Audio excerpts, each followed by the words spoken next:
The Olympics are well underway in Rio, but they're missing one prominent face, the country's suspended president, Dilma Rousseff, who is in the middle of impeachment proceedings. Isn't it great, though, that so many of Brazil's honest, upright, righteous politicians are taking action against the allegedly corrupt and law-breaking Dilma? Well, maybe not. Acting President Michel Temer, the guy who took the top job off of Dilma, is himself actually banned from running for president for 8 years for violating campaign finance rules. Not to mention, there are also calls now for him to be impeached as well. And 3 of his ministers have had to stand down over allegations of bribery or attempts to stifle a corruption probe. With apologies to Oscar Wilde, to lose 1 minister over corruption might be a misfortune. To lose 2, careless. To lose 3 is just brazen hypocrisy.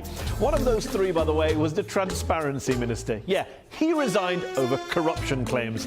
Oh, Brazilian politics, you spoil us. But surely the so-called mastermind behind Dilma's impeachment, Eduardo Cunha, he must be busy celebrating his attempt to bring Dilma to justice. Not quite.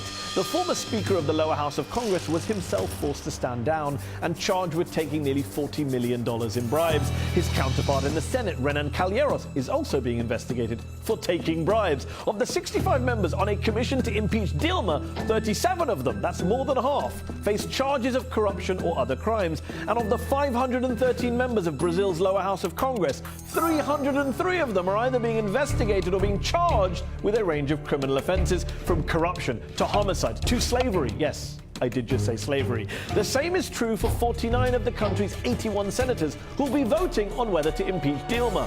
Look in the mirror, folks. Look in the mirror. And this isn't about whether Dilma's innocent or guilty. I'm not saying she's squeaky clean. But when the people trying to impeach her are accused of the same stuff that she is, in some cases worse stuff, then it's clear that ridding Brazil of a corrupt leader isn't what's motivating them. So look, if the country's politicians want to go after their allegedly corrupt president, fine. But didn't Jesus once say something about he who's without sin casting the first stone? Just saying.